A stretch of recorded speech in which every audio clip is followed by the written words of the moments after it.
Rex, the Mauler Bronson, flanked by his usual cronies, swaggered into the MMA training area of Ironclad Fitness. He spotted Steven Seagal, quietly wiping down a heavy bag in a secluded corner. "Hey, Grandpa, done with your nap?" Rex sneered, his voice dripping with contempt. "This area's for real fighters, not has-beens polishing antiques." Scram! Laughter erupted from his followers. One fumbled for his phone, eager to capture the hilarious moment. Seagal, moving with an unhurried economy of motion that belied any assumption of frailty, simply paused, his expression unreadable, a deep stillness in his eyes. Steven Seagal, a name once synonymous with blockbuster action films and a legitimate 7th Dan black belt in Aikido, was a living legend.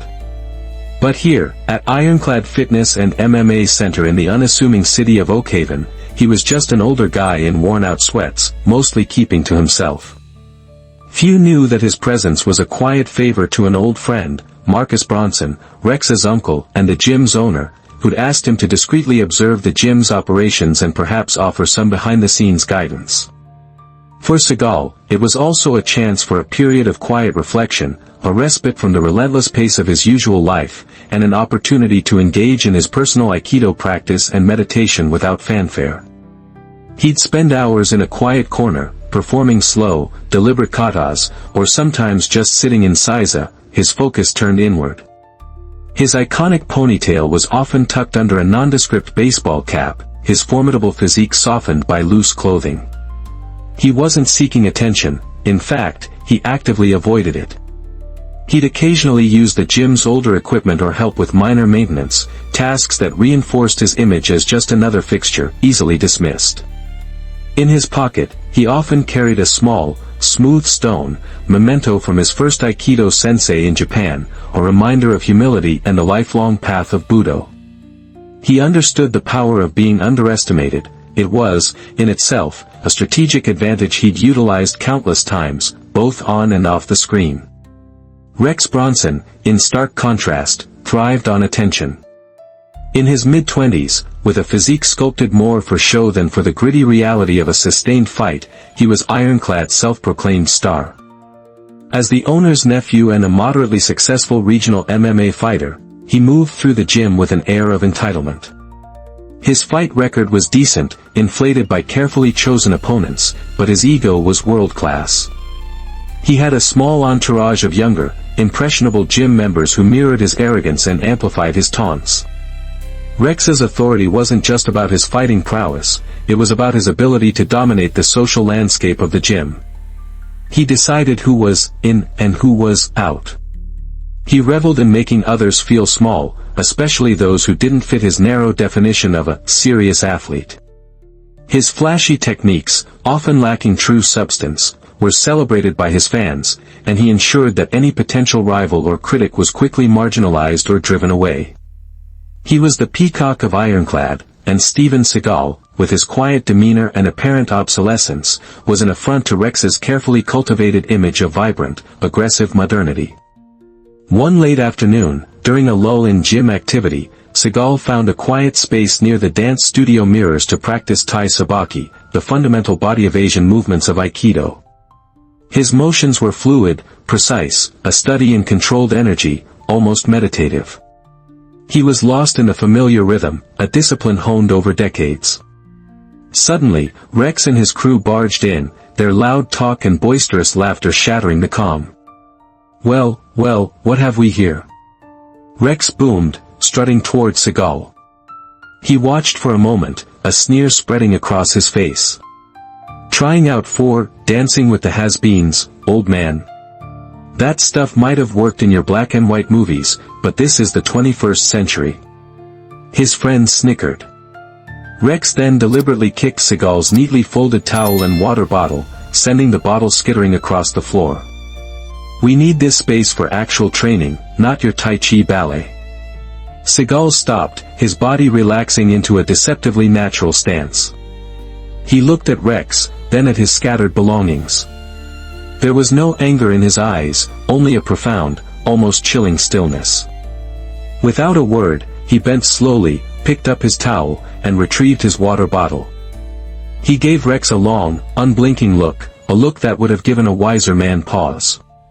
Then, still silent, he turned and walked away, the jeers of Rex's followers echoing behind him.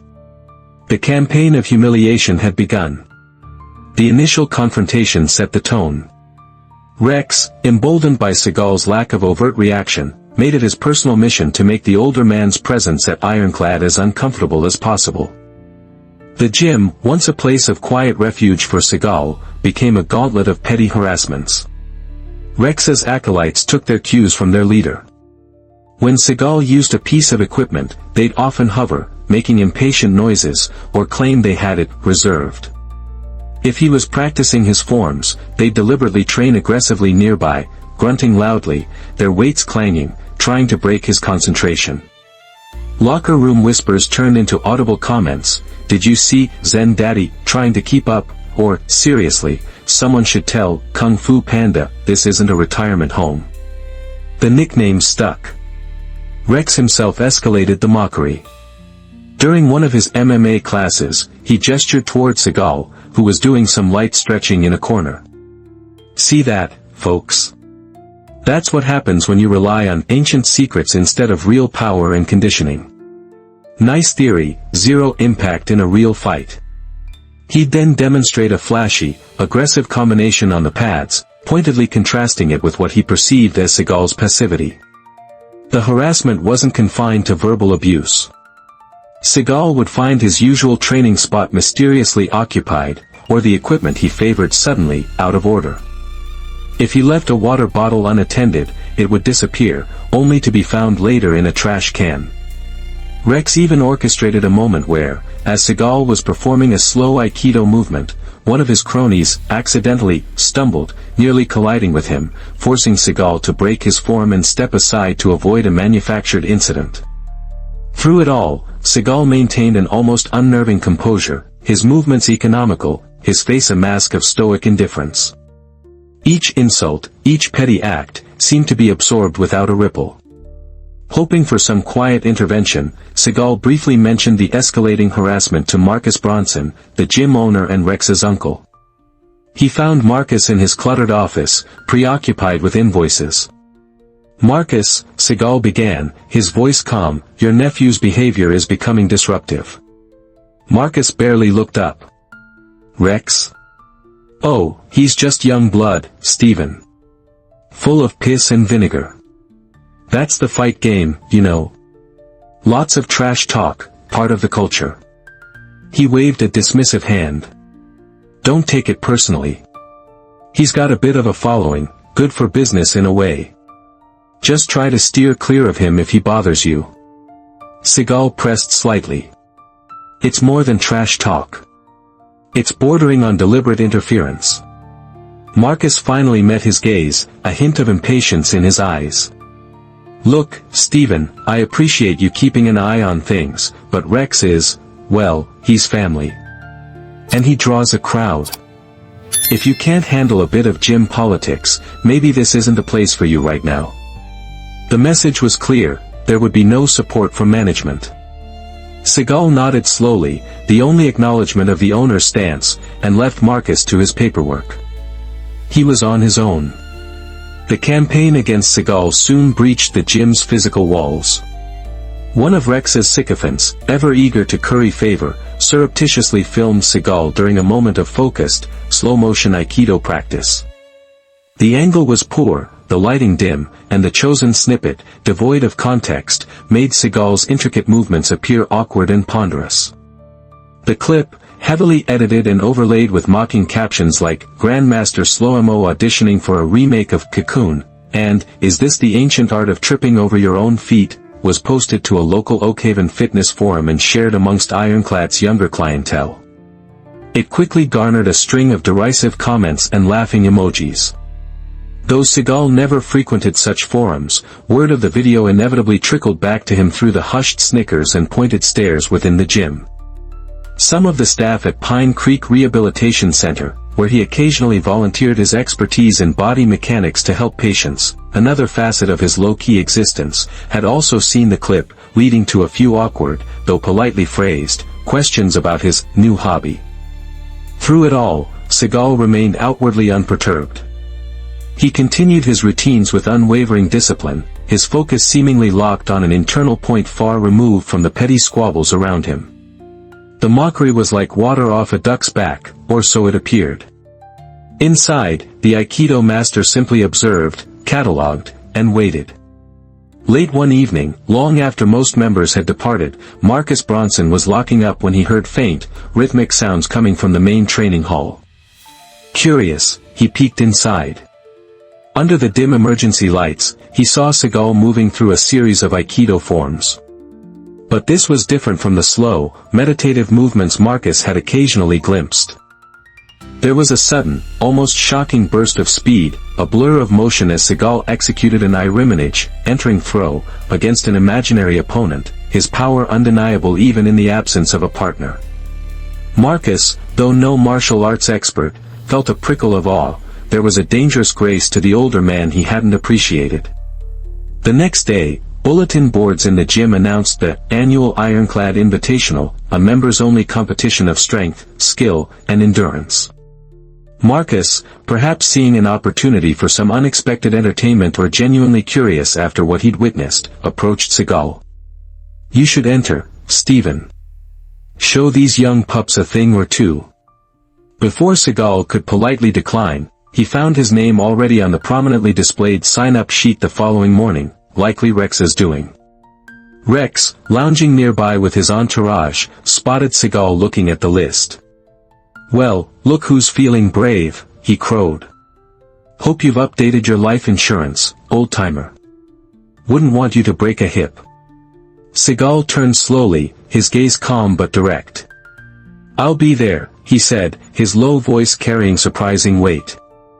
For Steven Seagal, preparation for the Ironclad Invitational wasn't about frantic last-minute training or cramming new techniques. His entire life had been a preparation, a continuous refinement of mind, body, and spirit through the rigorous discipline of Aikido. In the weeks leading up to the event, he didn't alter his routine drastically. If anything, he spent more time in quiet meditation, centering himself, achieving that state of mushin, no mind, where action becomes pure, unhindered by thought or emotion. He reviewed his core principles, kuzushi, unbalancing, tsukuri, positioning, cake, execution. He visualized. He breathed. The taunts and escalating hostility at the gym became mere background noise, irrelevant distractions to be acknowledged and dismissed. One weekend, he took a quiet drive out of Oakhaven to a secluded, rustic property owned by an old friend, a fellow martial artist who ran a small, private dojo called the Forge Training Facility.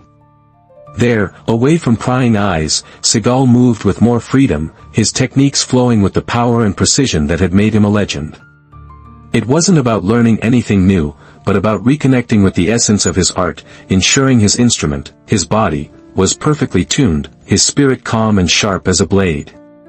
He returned to Ironclad with an almost imperceptible shift in his aura. The deep stillness remained, but now it held the coiled energy of a poised predator.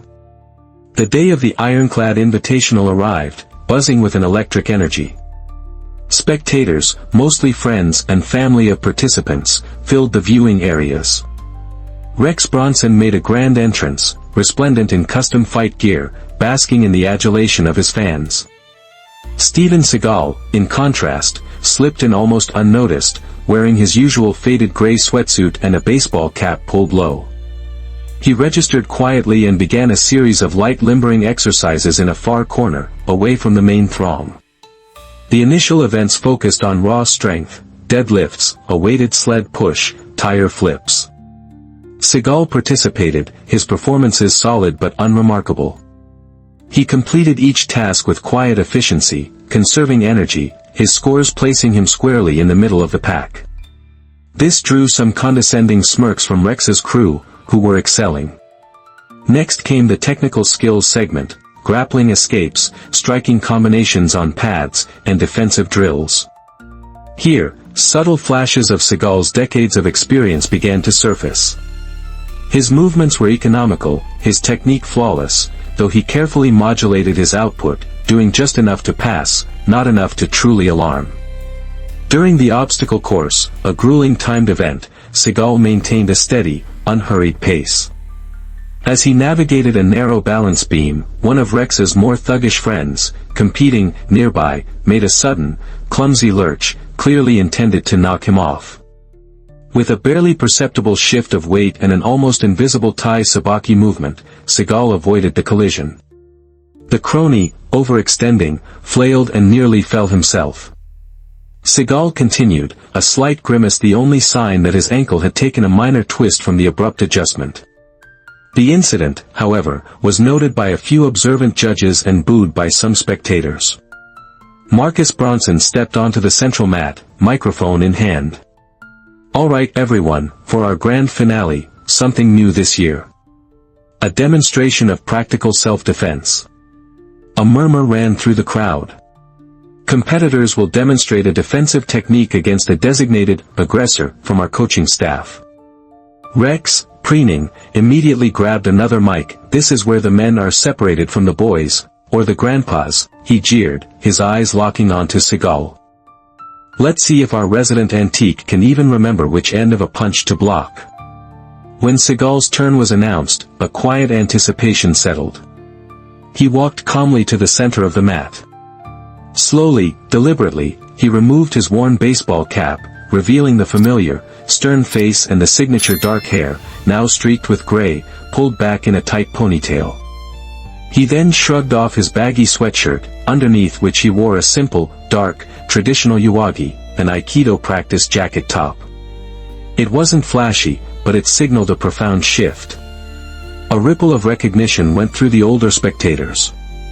"Is that," someone whispered. "I'll volunteer to be the aggressor for Mr. Seagal here," Rex announced, practically shoving aside one of the assistant coaches. He bounced on the balls of his feet, a predatory grin plastered on his face. "Don't worry, old-timer, I'll go easy on you. Wouldn't want you to break a hip for real." The head judge, a seasoned martial artist himself, looked uncertainly at Seagal, then at Rex's barely concealed aggression. "Controlled demonstration, Rex." "Controlled." Rex waved him off. Yeah, got it." He turned to Seagal. "Ready when you are, Pops." As Rex lunged forward, a crude, telegraphed right hook designed more for intimidation than skill, Seagal moved. It wasn't a block, it was an absorption.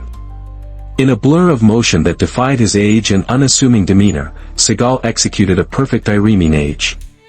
He blended with Rex's attack, his left hand guiding Rex's incoming arm almost gently while his body turned, his hips and legs providing the fulcrum. Rex, all 220 pounds of pumped-up muscle, suddenly found himself airborne, his forward momentum used utterly against him. He crashed to the mat with a sickening thud that echoed through the stunned silence of the gym. Before Rex could even process what happened, Seagal had applied a swift, immobilizing kotegeshi, wrist return, a finishing control that left Rex gasping, his face a mask of shock and pain. The silence stretched for a heartbeat, then an older man in the crowd, a local karate sensei, gasped, "That's Aikido. That's... my God, that's Steven Seagal." The gym erupted. The name, Steven Seagal, rippled through the crowd like a shockwave, followed by a cacophony of excited shouts, phone cameras flashing wildly. Spectators surged forward, a babble of disbelief and awe. Seagal rose slowly, releasing Rex's wrist. He looked down at his vanquished opponent, not with triumph, but with an impassive, almost sorrowful expression. Rex lay on the mat, winded, humiliated, the arrogant smirk wiped clean from his face, replaced by utter bewilderment and the dawning horror of his public downfall. His cronies stood frozen, unsure whether to help their fallen leader or fade into the background. Mauler Bronson, his face a mixture of shock and dawning elation, quickly seized the moment. He rushed to the microphone, his voice trembling slightly. "Ladies and gentlemen, it appears we've had a true legend in our midst. A master of martial arts, an icon, please, a round of applause for the one, the only. Mr. Steven Seagal." The roar of the crowd was deafening. Seagal, however, merely gave a slight, almost imperceptible bow, his gaze sweeping over the chaotic scene with his characteristic detachment. In the days that followed, Ironclad Fitness was transformed. The video of Seagal's effortless takedown of Rex went viral, locally at first, then exploding across martial arts forums and social media globally. The gym was inundated with calls and new membership inquiries. People who had previously ignored or subtly mocked Seagal now approached him with a mixture of reverence and trepidation. They'd ask for autographs, for training advice, or simply stare in open-mouthed wonder. The local Oakhaven News ran a feature, Hollywood legend discovered working out in local gym. The humiliating online posts about Grandmaster Slow Mo were hastily deleted, replaced by fawning admiration. Mauler Bronson, still slightly dazed by his gym's sudden international fame, offered Seagal a lifetime membership, a lucrative contract to teach exclusive Aikido seminars, and even a percentage of the gym's new profits. "Anything you want, Steven, it's yours," he'd said, eyes gleaming. Seagal, true to his nature, accepted the apologies and the newfound respect with quiet dignity but politely declined most of the commercial offers. He had not sought fame or fortune here. However, he did agree, after some persuasion from Marcus, to conduct a single, introductory Aikido workshop, emphasizing its principles of harmony and non-aggression. 14. Reconciliation and the spirit of Budo, approximate, 200 words. Rex Bronson disappeared from Ironclad for nearly 2 weeks. When he finally returned, he was a changed man. The swagger was gone, replaced by a subdued, almost haunted demeanor. He avoided eye contact, trained alone during off-peak hours, and spoke to no one. One evening, as Seagal was preparing to leave after his quiet, personal practice, Rex approached him, head bowed. "Mr. Seagal," he began, his voice barely a whisper. I wanted to apologize. For everything. The way I acted, it was disrespectful, ignorant. I was a fool." He looked up, his eyes filled with a shame that seemed genuine. "You could have seriously hurt me. You didn't. I don't understand why." Seagal regarded him for a long moment, his expression unreadable. Then, in his distinctively low, gravelly voice, he said, "Aikido is not an art of destruction. True strength is not in crushing an opponent, but in controlling the self. Harmony is the goal, not conflict." He paused. "You have an athlete's body, but your spirit is undisciplined." Rex nodded, absorbing the words. Can someone like me learn that? That control? That spirit?" Seagal gave a slight, enigmatic smile. "The path of Budo is open to all who seek it with a sincere heart." He didn't offer to teach Rex personally, but the seed of a profound change had been planted. Steven Seagal's Aikido workshop was a massive success, attended by an overflow crowd that included martial artists from neighboring states. He spoke little, demonstrating mostly through action, his movements conveying a depth of understanding that transcended words. Shortly thereafter, as quietly as he had arrived, Steven Seagal left Oakhaven. His work there, whatever its true purpose, was done. He left behind a gym transformed, not just in reputation, but in spirit. Mauler Bronson, inspired, started offering more traditional martial arts classes alongside the MMA programs. Rex, the Mauler Bronson, slowly began his own journey. He started attending an Aikido class at a small, traditional dojo in a nearby town. The arrogance was gradually chipped away, replaced by a quiet dedication. He never became a master, but he learned humility and respect, lessons delivered not by a shouted insult, but by the silent, irrefutable power of a true martial arts legend. Ironclad Fitness had been touched by greatness, and it would never be quite the same. Steven Seagal's story at Ironclad Fitness reminds us that true mastery often walks in humble guise. Legends can be found in the most unexpected places, their power hidden until a moment of challenge reveals it. If you were Rex, how would you have felt after being humbled by a living legend like Steven Seagal? What does true strength mean to you? Comment below with your thoughts, and show your respect for the quiet power that lies within. Have you ever underestimated someone, or been underestimated yourself? Share your experiences. Don't forget to subscribe, like, and share this story.